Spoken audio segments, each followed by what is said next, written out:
And seemingly just like that overnight, the UFC has seemingly hit back into its prime. It is the UFC 320 recap video. The recap video, the only recap video, the only review video that you need to be able to see on this channel in this community. We're gonna break this entire card down from the main event, from the first fight on this card. And the first fight on this card was Veronica Hardy versus Brogan Walker. I went with Veronica Hardy on this one because she's better and she's more active, and that was clearly been able to see.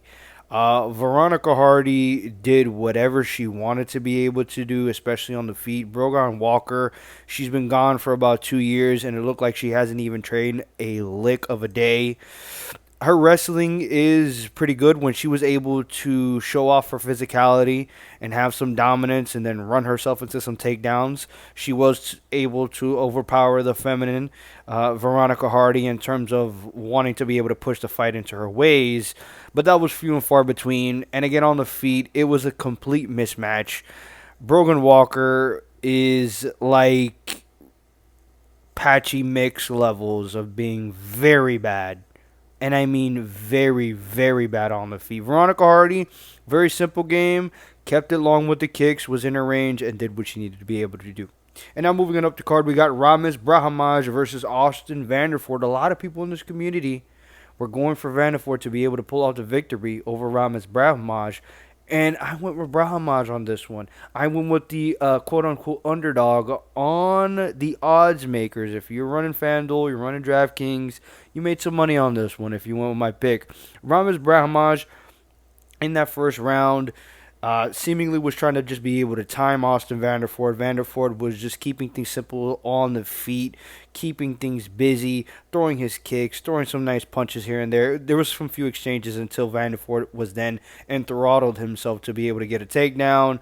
Didn't really do much in terms of damage with it. Just was able to have that position, and that was pretty much the end of the first round. Then moving into the second round, Brahamaj was just on the gas, on forward, lands a nasty combination. I believe it was a jab to a right hand to a high kick that hurt Vanderford badly, badly, and just having him wobbled all over the place. Then cinching in a guillotine with Vanderford is trying to be able to flail his takedown and just getting the submission victory, being a betting underdog. Now on I think like a 3 or 4 fight win streak as of right now for Brahamaj, and especially coming in as an underdog on this one over Vanderford, who looked humongous compared to Brahamaj in this one. He's on a win streak as of right now. Brahamaj is able to string a couple of fights and wins along his way for his career to actually progress and show that he's, I'm not going to say a contender, but definitely a prospect in this division. And now moving up the card, we got Farid Basharat out Chris Gutierrez. Chris Gutierrez. First round, it was very it was like a mirror. And this is actually something that I predicted was going to go down. I went with Chris Gutierrez in this one because I think he had more to be able to offer on the feet. That was definitely on display in that third round where he clearly won that round. When he was a lot more aggressive, just wanted to be able to get his nose down in there, knowing that he was down 2 rounds. He definitely won that third round, but the first two for sure went to Basharat. First round, I mean, Basharat is just, again, it's like a mirror image of these two guys that are literally facing off against each other. Just, having outstretched with the jab, the inside low kick, outside low kick, maybe a front teep here and there. But then obviously Basharat getting that takedown in that first round, just completely negating anything that Gutierrez was able to do. Second round, it stayed the majority of the time on the feet, or if not all the time on the feet, but Basharat was able to get his striking off, landed like two hard right hands that really had Gutierrez wobbled. I believe the first one had him really wobbled badly. I think he slightly landed a high kick that had Gutierrez worried. Gutierrez was very hesitant, very not able to pull the trigger on a lot of the shots that he wanted to be able to throw off in that one. So obviously going down 2-0 going into the third round, like I said before, he was dominant in that third round because he was just able to be free and know that he needed to be able to get a round back and make things very competitive, and potentially could have gotten, well, he would have gotten a 28-29 type of decision going his way, usually a split decision. That's usually how Chris Gutierrez wins his majority of matchups that he's able to be in. But yeah, he just got out Chris Gutierrez in this one. Faber Basharat, still undefeated. And getting a decent win over Chris Gutierrez, who is not the greatest, but has some skill and is very technical as well. Now, moving up the card now, we got, I believe, another pre-fight underdog pick'em win with Yana Santos going over against Macy Chasson in every single round besides the third round. In the first two rounds, for sure, on the feet. That first round, Yana Santos was coming out very, very aggressive, coming out on that forefront, just being aggressive with the Muay Thai. The body work all over against Macy Chasson was absolutely impeccable. The knees up the middle in the clinch, the elbows in the clinch, the handwork, the kicks, everything that she wanted to be able to do on the feet, Yana Santos was able to do against Macy Chasson. Chasson had some moments in that first round. She had more moments in that second round, making it a lot more closer, but I just think Yana Santos was able to get over on her on that one. So in that second round, it was similar things that we were able to see in the first one, just a pace a little bit slowed down for Yana as she was starting to be able to slow down, and Chasson made it a little bit more closer. But in that third round, it was looking very similar to that second round, but Chasson was able to get a takedown, get back control, threatened with a submission late in that third round, and damn near pulled off a submission late victory in that one. First two rounds, I think, definitely should have went Yana Santos' way, and she definitely pulled off that victory against Macy Chasson, but she, again, made it very close.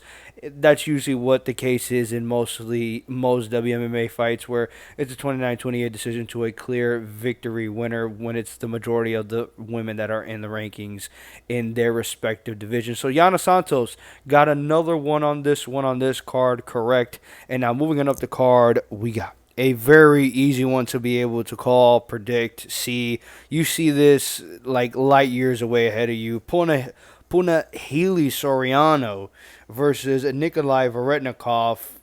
Soriano was going to win this one, and he completely wet blanketed Varetnikov, getting multiple takedowns, having, I think, like damn near 10 to like 12 minutes of time control, of top control over Nikolai Varetnikov. Varetnikov had some moments with like submissions, and when it was on the feet, it was kind of, hairy for Soriano every now and then.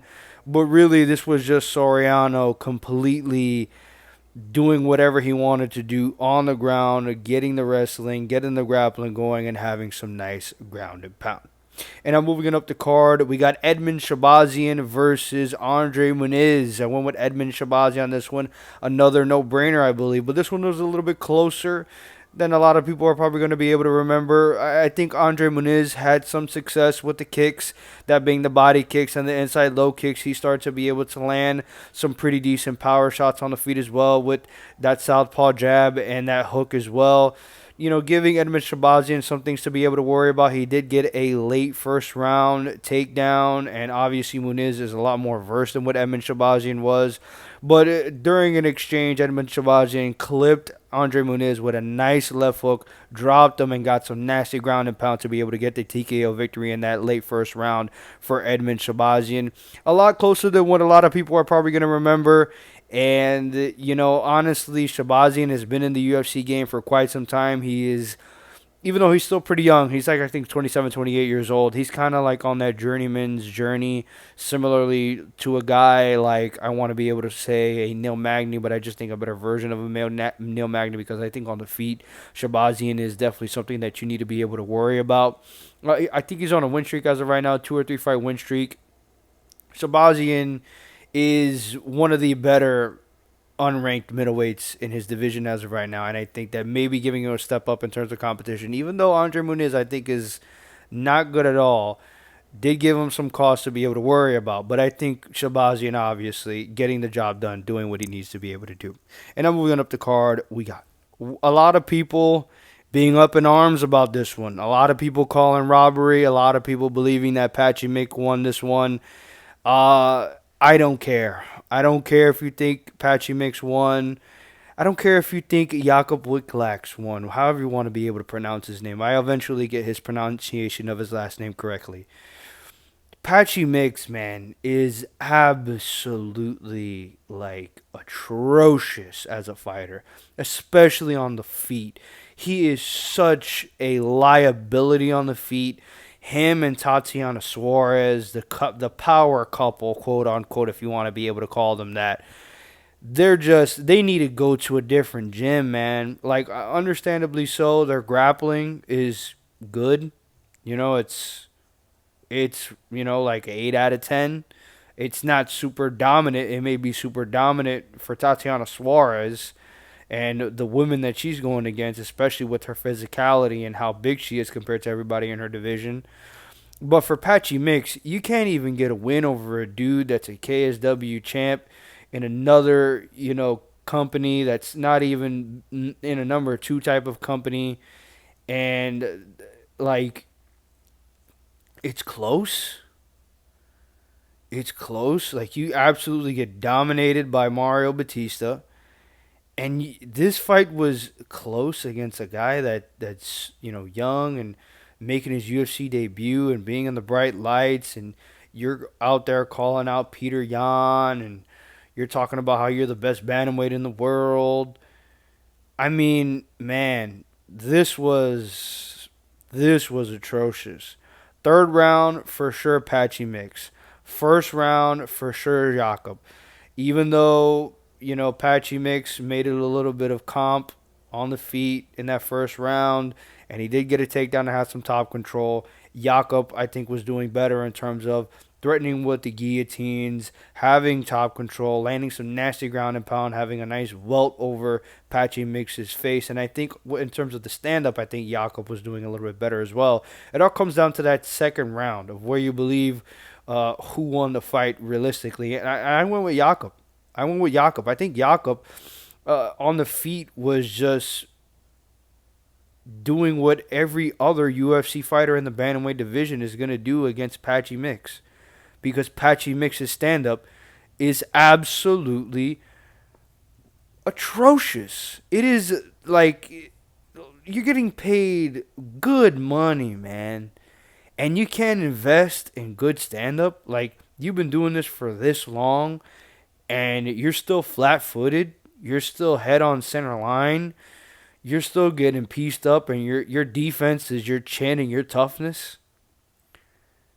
I don't know, man. Like, it's only been 2 fights so far in his career, for that being Patchy Mix. Everybody deserves a second chance, and maybe he can be able to turn around. But until I see it, I'm going to be picking against him every single time. And I picked for him this one. And that's embarrassing on my part. So, Patchy Mix, do something with your career, figure it out, or get out of the fight game, brother. Because you're just going to be adding CTE onto yourself. That's just my input. Anyways, now moving on up the card, we got the TikTok edicts and the YouTube videos about fighter, mocking and making fun of fighter early in fight, then eventually gets knocked out. Criteria video. This is going to be in there. The memes of Joe Sang Yu is going to be absolutely everywhere. And Daniel Santos gets the job done. Now defeats another, South Korean that he's actually got out of there on his resume. He's damn near on his way for getting another South Korean dude, if there is another one in his division, even though this one was at that catch weight, to being a potential, South Korean killer, if you want to be able to call him that. I mean, this is 2 fights in a row. And Joe Sang Yu is very much so comp. He's actually pretty good. He's honestly a very entertaining fighter. I would definitely want to be able to see him get in there again because, him with the mocking and his actual style of his feeding on the game, I think he was piecing up Daniel Santos pretty easy, especially in that first round. He was getting the jab off, getting the front kick, was doing good with the low kicks, was evading good defensively. He just was starting to be able to lapse a little bit more. Daniel Santos was able to land a few power shots early in that first round, but other than that, his offense was definitely negated until he got a takedown, slowed things down, wear down more on Joe Sang Yu. And then once he started to be able to get back on the feet later in that first round, he started to be able to land more of his power shots. Now the defense and the elusiveness of Joe Sang Yu is not on the same level how it was when he was very fresh. Start of the second round, Santos just bum rushes in and lands a nasty left hook that drops Joe Sang Yu. Nasty ground and pound, having Joe Sang Yu looking like he doesn't know where he's at. Has a nasty, nasty welt on the side of his face. And Daniel Santos, man, making himself a perfect TikTok edit for his aura and his stock to be able to move up. People are definitely going to be able to talk about this one on weeks on end whenever they're bringing up Daniel Santos's name. And now moving on to the card, we got a literal sacrifice. We were watching a UFC fight, but in reality, it was a sacrifice to the highest order. This was a bunny rabbit in a snake's cage. This was a mole rat on the ground festering for its home, and an eagle just snatching it up and just killing it in its mouth. Atiba Gautier versus Tristan Vines went exactly how you expected it to go. And yeah, Thibaut Gautier is on murderer's row as of right now, just absolutely getting everybody out there very quickly. And now moving on to the main card, we got Joe Pyfer versus Abus Magomedov. Very impressive showing by Joe Pyfer. Very, very impressive showing by Joe Pyfer. Abus Magomedov, while his gas tank is absolute garbage, it is trash, and he does wilt over time, and he will get beaten by somebody who has better cardio than him, that has and can be able to last more than a round. But in that first round, when in fresh, he does have talent, he does have skill, he does have power, and you do need to be able to worry about him. And in that first round, Abus Magomedov had a lot of worry for Joe Pyfer in that first round, doing things that I thought that he was going to be able to do, because I thought it was going to be a little bit of a tricky matchup, and then eventually Joe Pyfer was able to just dominate Abus Magomedov the way that you're really supposed to, and the way that really, if you're going to be able to beat Abus, that's the way that you're going to be able to get it done. Gets a nice rear naked choke, mix it in the grappling, having the power and showing everything off, having that determination and willpower to be able to overcome adversity and really getting over that. I'm very impressed by Joe Pyfer and what he was able to showcase in this matchup, really getting a nice step up in the middleweight division for himself in his career to be able to prolong himself, and that's awesome. And now moving up the card, we got Yusuf Zalal. This was very impressive versus Josh Emmett. Yusuf Zalal, man, gets the job done in the first round, and very, very easily. While I thought that he was going to be going out there and just piecing up and making Josh Emmett look like an absolute fool out there, even though it probably would have not been the greatest thing to be able to watch while watching this card, he did it with the grappling. He got in there, shot a takedown, and after shooting a takedown, had Josh Emmett worse for wear on the ground, and he did it very, very easily. Great timing on that takedown as well. Then it goes into the grappling, and then obviously you can see as a picture above, going into an arm bar, and Josh Emmett didn't even tap. He verbally tapped. He screamed out, "I don't want to do this anymore," because Yusuf Zalal he's a problem, man. He's a problem. In that featherweight division, obviously, he said that he wanted Diego Lopez to be able to get a rematch, and then he wants to get it on with him and Lerone Murphy. That's an absolute banger of a matchup to be able to see. I think that's potentially the true number one contender matchup if you want to be able to do that. I also do think that Yusuf Zalal, even though it may not be a great matchup as of right now in terms of his career and where he wants to be able to go, but Gene Silva, I think, is also another great matchup. I think those three guys, besides obviously Diego Lopez, his name is obviously up there in terms of ranks, and obviously Mavzar Evlov as well. But Yusuf Zalal, man, getting the job done, doing something that Ilya Taporia didn't do, doing something that Lerone Murphy didn't do, doing something that Yair Rodriguez wasn't able to get done.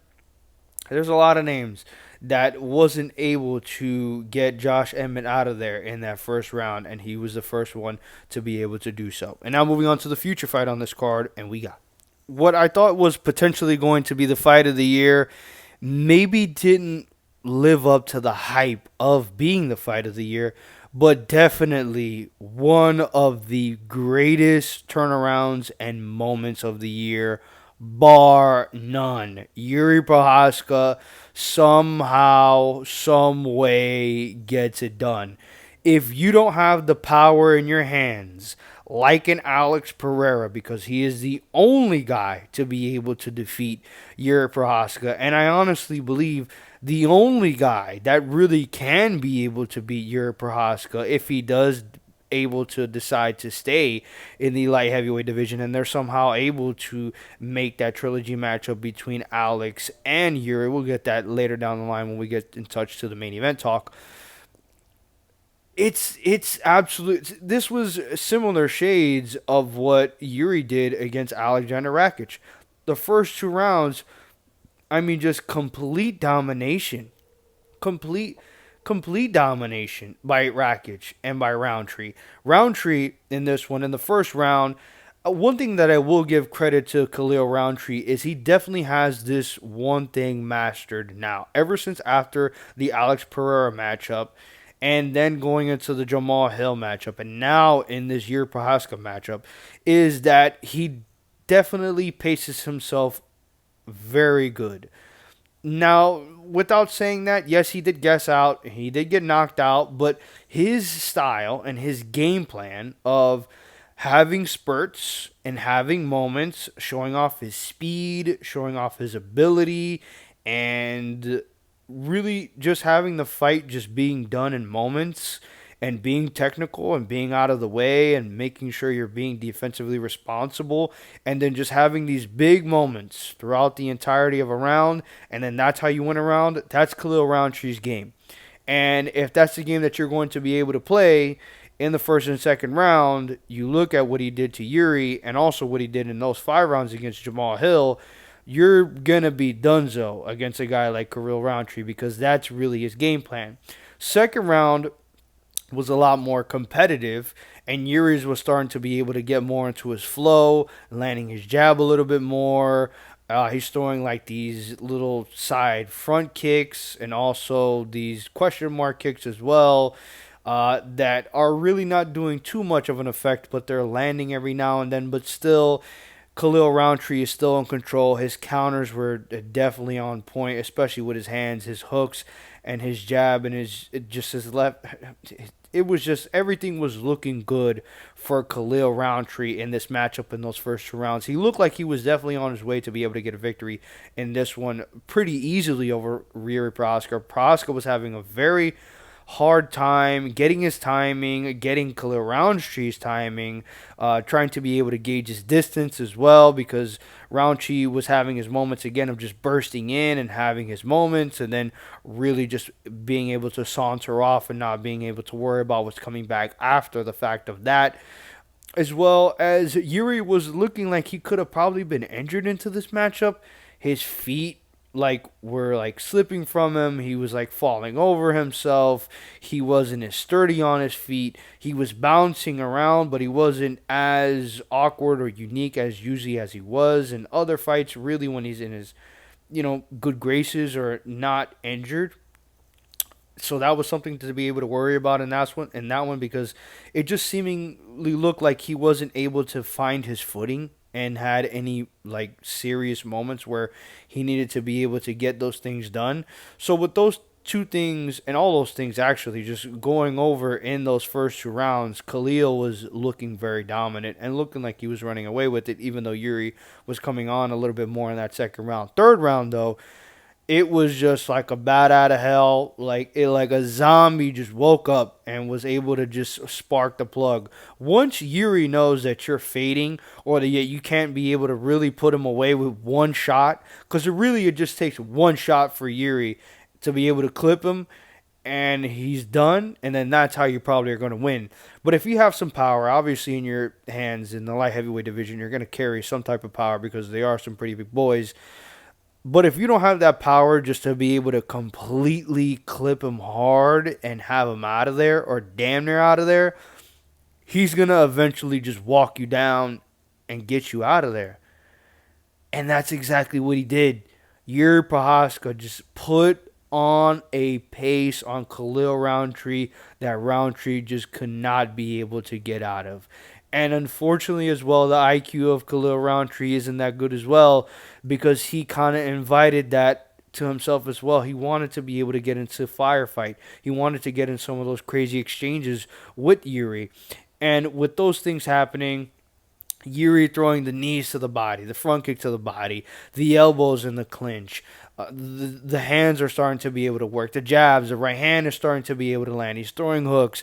I mean, Yuri is just starting to be able to pour it on Khalil, and just like an avalanche, once it just starts to be able to get rolling and it starts going downhill, there's really no stopping it unless you just get to the timekeeper once the 5 minutes are done in that third round, and then you're able to be able to walk out of a victory. But the damage that you're going to be able to get at, he looked a lot similarly like how Pereira was leaving him in those nasty rounds, in those third and fourth rounds where Pereira was just seemingly walking him down and just completely getting Roundtree out of there. And Prohaska just landing this beautiful combination while Roundtree is seemingly trying to be able to get out of his way and just really get done and get to the timekeeper's 5 minutes and towards the bell just seemingly is done, and you getting able to hear the horn to be able to get out of there and get out of Dodge and get that victory. Yuri lands this perfect 1-2-3 combination, or a jab, a right hand to a hook that just has Roundtree flattened out on the canvas. KO potentially of the year. I mean, Yuri, man, he just does it. He does it whenever he needs to be able to do it. And if you don't have that Alex Pereira type of power to just be able to get him one time and he's out of there, it's gonna be a hard night at the office for you. And it's I don't see any other light heavyweight defeating him. Not Olberg, not Magomed, especially after this performance that he had out of there. I don't anybody just but Pereira. That literally Pereira is Yuri's kryptonite. And now moving on to the co-main event, and we have Merab Davashvili. He's just what his nickname is, man. He's a machine, dude. He is an absolute machine. I don't know who beats him. Corey Sandhagen in this one had a very good first round. And even if he had a good first round and he was able to keep things on the feet, and while it was on the feet, he was just better than Marab, and he outpointed him and made him look like a fool in moments. Second round, Marab comes back and completely dominates Corey Sandhagen. Marab called for a knockout, and he damn near did get him out of there. Nasty combination. Marab landing on Corey. And I believe it was a right hand that really stung him badly, and he had him on there on the cage side. And while he did, I mean, just takedown after takedown after takedown after takedown. I mean, I think Marab got like 10 or like 12 takedowns in just the second round. It was just domination from there. In the third round, it was a lot closer. It was a lot better. Corey was able to have his moments on the feet. And while he was having his moments on the feet, Merab was just more dominant. There was a nice, I believe, judo throw towards the end of that third round where, having him cinched in, or if that not being the third round, that being the fourth round, where he had him close into a Darce choke that could have potentially got him out of there, but it was just the end of the round. It was just like 14 or 10 seconds left in that round. And the rounds were close, but they leaned more to Merab. This was a clear Merab win. And while Corey, again, had his moments, especially in terms of the striking, he hurt Merab badly in that fifth round, late in that fifth round. Another moment where, similar like with O'Malley in the fifth round, late into the fifth round, Merab gets hurt, but he gets away with it because the rounds are damn near over. Shout out to Corey, man. The takedown defense that he had, able to, get taken down so many times and still being able to get back up and keep things back on the feet, having the great cardio that he does, and having moments of success on the feet. This is the best way to be able to put it, but it is a moral victory. It is a moral victory from Corey. You're not going in there to get moral victories, but that's the best you're going to get, because besides that, this was a clear win for Merab. Merab, again, I don't know who beats him. I don't know. You have to have great takedown defense. You have to have elite, best of the best cardio. Your stand up has to be elite as well, and you have to be able to have some type of knockout power to be able to get him out of there potentially.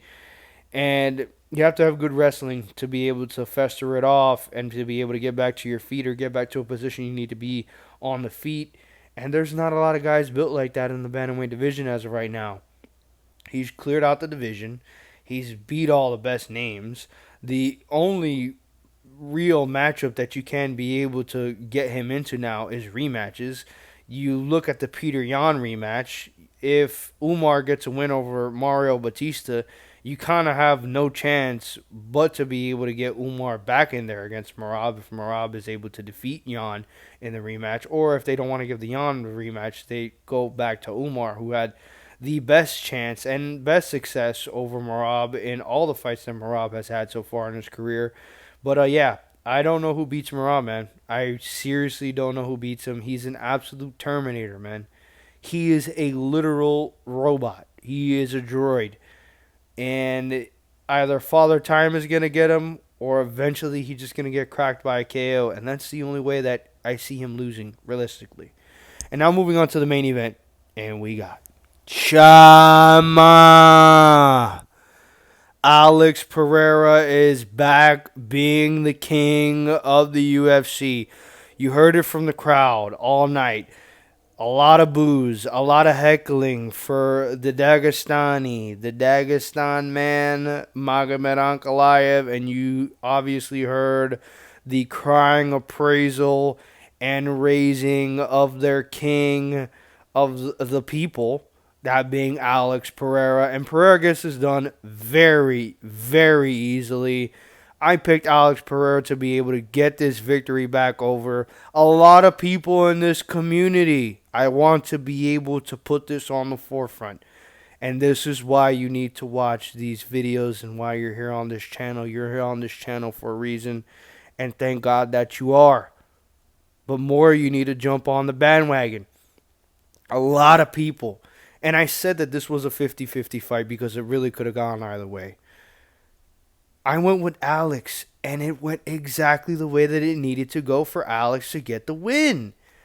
Everybody else went with Magomed. Everybody saw no way for Alex to be able to get a victory. And I absolutely did. I called it. I nailed it right down the line. There's not much to talk about this fight, so if I'm going to talk about anything, I'm going to talk about myself and me being right. What are we doing here, people? What are we doing? Alex Pereira from the jump. I mean, looking at his face in the cage, he looked absolutely pissed. Most of the time, he is very focused. He's very zoned in. He's very stoic. But he looked pissed. He looked angry. He looked like he was ready to get in there and catch a body. Right? That's what Alex Pereira was looking like. That's what I seen is from his face. And from the moment the bell rang, he just ran right to Magomed and got right into his space. No time wasted, no hesitancy. He got right to it and stuck with it on the jab. And that's how you win. That's how you beat the Dagestani wrestlers. You bring the pressure. You come on forward. It's going to be harder for them to be able to get takedowns if you're pressuring them forward. It's harder for them to be able to do it. It's harder for them to be able to implement their game plan and have the success that Magomed was having in that first fight that made it so close, even though Magomed leaning won the fight. And Pereira, again, another key that I had for him winning this one, using the hands first. Usually, most of the time, Pereira has a lot of success fighting dudes out of the orthodox stance with his low kicks, mixing it in, and really he just builds up the game from the low kicks. He started to use his hands off rip first, using the jab, using the right hand, sticking forward with his hands, and then he was able to mix in the low kicks. Had some issues with the southpaw position because obviously you're not going to get your low kicks in easily, but when he was then mixing in his low kicks from Magomed southpaw position, they were a lot more effective because Magomed is already on the back foot, not only is he on a back foot, but he's already worried about the hands of Alex Pereira because he's already established that first. All of these things come into fruition. The respect, the worry about whatever Magomed has to be able to threaten Alex is out of the window. And just like that, Alex Pereira lands a nasty overhand right. Not the signature left hook, not a straight right down the pipe, not a jab, not a head kick, not a body kick. It's an overhand right, right on the side of the temple of Magomed. Magomed, the rat that he is, flails for this takedown because he has no other choice because he's seriously hurt by this right hand. And while he's trying to be able to just keep his bearings with him. And Alex, the smart guy that he is, because it was very smart, instead of him just getting off of him and forcing him to stand back up and getting a KO like that and potentially getting a chance off of them, he went right on top and just started landing nasty ground and pound with the hands, with the elbows, to the head, to the body. Magomed had no answer for it, and eventually it got stopped. And now we have Alex Pereira, now back being a two-time light heavyweight champion, also as well beforehand a middleweight champion, having all these tremendous names on his resume from both divisions. I mean, what is there to be able to say? I'm not going to say that he needs to be on the GOAT list in terms of him being number one, but he's definitely top 10, maybe top 7, top 8. I mean, this dude just clears dudes out so easily. And when he fights like this, when Pereira fights like this, so dangerous, so lethally, on the front foot, pressuring hard, not worrying about anything coming his way, it is really hard to stop him. It is really hard to stop him. I don't think anybody in this light heavyweight division has a serious chance. Maybe you're Prohaska, because Prohaska has that type of energy where he can just be able to pull the hat out of his ass and he can be able to get the job done like that. Olberg, while he is a protege of Adesanya, he works with TKB. He does all the work and stuff with those guys, and he kind of has an idea of what Pereira can be able to do, and he can be able to have some issues for Pereira, especially on the feet, with the kickboxing, with the range and the distance, and keeping things very difficult for Pereira. I still think that he is eventually going to get caught by a guy like Pereira if he's able to just cut off the ring and come off possessed like how he was in this fight. It's domination from there, and there has been talks about him not wanting to cut the weight anymore, jumping up to heavyweight, and that would be blockbuster. Having Pereira versus Aspinall is 100% the move. I mean, why not? One of the biggest fights you can make in the UFC as of right now, in MMA, and in just fight talk general. That fight is an absolute banger to be able to make. But yeah, as of right now, the money man, the poster boy, the king of last year is now reigning again back in his division. Alex Pereira, man, getting the job done. Like this video if you obviously like this video, though. Comment your opinions of what you thought about this card and how you think UFC 320 went. This card was an absolute banger, in my opinion. From top to bottom, there wasn't much of, filler in this one. If you're going to be very honest, a lot of finishes, a lot of good fights. Maybe the, starter headliner, the prelim curtain jerker opener was whatever, but that's what you usually expect out of those type of fights. But yeah, this card was an absolute banger. And subscribe. If you're a UFC fan, you're here for a reason.